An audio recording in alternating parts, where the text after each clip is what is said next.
Okay, let's say that you have a product that is making sales and you've made 50K, 20K, 10K, whatever the number is.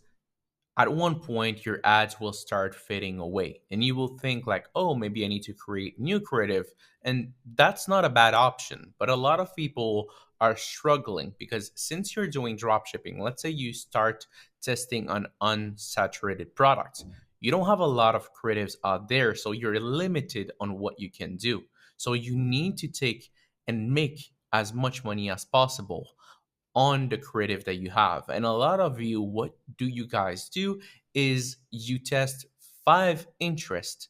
And after that, it's, oh, I tested five interests. It's not working anymore. Like, let me move on. And that's it. And this thing happened to one of our students, actually. So we have a student right now that has been successful for quite a while. His name is Corey. And what basically happened is he killed his product very early on because he thought like, oh, this product isn't generating consistent income right now, so I should kill it. And that's the thing that, social media is very bad for. Social media? What do you mean? Well, let me explain you. Well, social media only shows you the best products. The product that makes six figures in a week, six figures in a month, seven figures in 2, 3 months. And that's basically what you're getting fed up. And what happened is by watching those videos, you guys think that all the products should react that way. And that should not be the way that all the products reacts. You need to understand that some products are going to make a lot of money, but others are going to be harder to scale. And it's just part of the business. The way, like the reason that I've mentioned the student Corey, it's because he was making, I believe, at his peak, $1,000 profit with that product. So it was a women products that he was able to scale, and he made $1,000 per day. Obviously, I'm not going to mention the product because he's still scaling it, but it's a woman product, and he was scaling it at $1,000 per day and profit. So he was making $1,000 in profit per day at his peak. But what happened? His ads starting fading away, and he decided to cut down the product and do something else. We had a conversation with him. We told him, look, you need to understand that your product is not dead. Your product is alive. Obviously, by now, by this time, by the time that we're speaking together, guys, he's making between $50 to, let's say, $200 to $300 per day with his product. Think about it. That's not much. But if you only make 100, let's say the average is only 100, that's $3,000 USD in profit per month in profit. So that could be life changing for someone. But what if it's 200 on average? That is $6,000 USD per month. He lives in Canada. That's literally 10K Canadian dollar in a single month. So, okay, that's not maybe a 50K product profit per month, but you're still making profit. So why would you kill this product? And there's a thing that I want to show you guys. I want to show you guys something to remove all the breaks, all the barriers, all everything that you have in your mind that stops you from being able to succeed. And that's the reason that we were able to make his product work again. Obviously, he's not making $1,000 per day. He's working on the creative. Who knows? Maybe he will start making $1,000 per day sooner than expected, because by creating new creative, he will be able to find newer creative that will make him money. But if not, well, at least he can make a ton of money by doing one simple thing. And that's what we are going to see today. Let's go. Okay, so now let's speak about a creative. A lot of you guys think that you need to change your creative every 3 days. And that's not okay. You should not change your creative that often. Obviously, if you're on another platform, it's another story, but we're speaking about Facebook right now. So if you're on Facebook, you have a creative that is working, you tested, let's say, five interests, a few of them were working, let's say two of them were working, you started to scale those interests, you started to add or duplicate, you started to implement CBO, you started to do a lot of things, okay? Now you started to do all of those things, and now your creatives are fading away. But it's not actually your creative. Well, yes, your creative are fading away on those two interests. So that's what's happening. So if you test more creative, you can revive those two interests. But guys, is there only one interest in this world or only two interests of this world on your products? No, there's there's dozens and dozens of interests. So what we told him to do is, okay, so the first thing that you want to do is you want to check what is working well for you. So I'm going to give you an example of one of the product that we've tested. So coat, let's say your interest coat is working. Great. So you have coat. Now you tried North Face. North Face is working as well. Well, now that you know those two interests were working at the beginning and now they faded away, you have two options. You can either create new creatives, but you need to test in order to find that other winning creative to revive those interests, or you can simply change your creative into another pool. So you can start looking for other pools. What I mean by this, you can start testing clothing. You can start testing top clothing. You can start testing brands like Zara.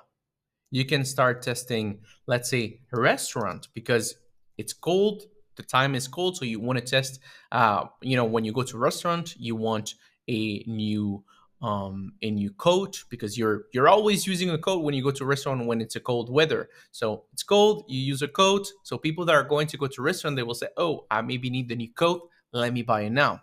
So you can do those interests, and you can simply every single week try a batch depending on your budget, 5 to test new interest. So you're scaling, not aggressively, your pool of interest that is working, and by the same time you're finding new pools that are working.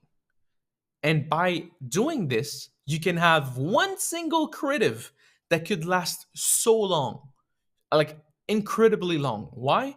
Because you're always changing your pool of audiences. Guys, on the store that we have been documenting for the past few weeks and few months that made over 100K in sales. And if you haven't watched the videos about that store, go watch previous videos. We have plenty of videos about the store, and I show you basically proof of everything. So you can go watch and watch those videos.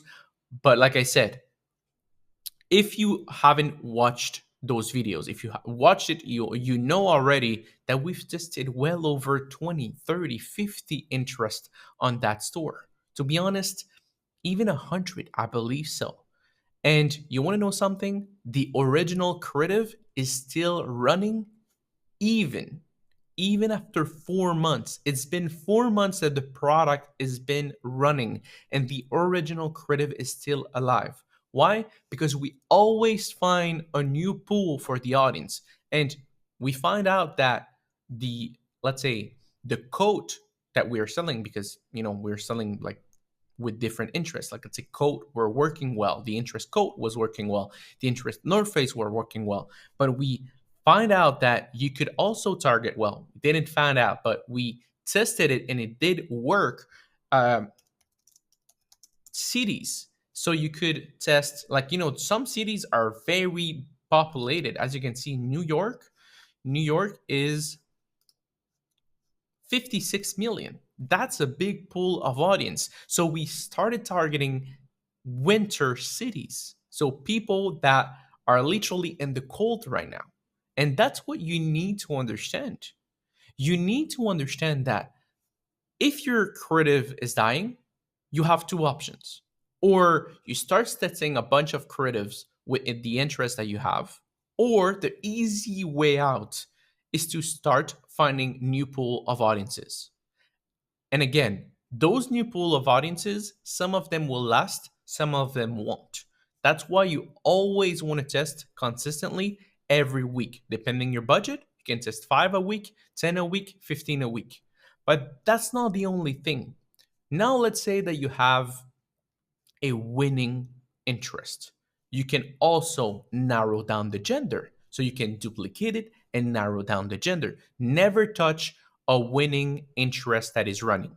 Always duplicate and try to do something new on the new creative. So, like I said, you can now narrow down the gender. You can narrow down the age because now you have data. You have multiple purchases. You have multiple pool of audience, and you'll be able to easily target your audience. If you see, oh, 80% of the people that buy from me are women, let me target women only.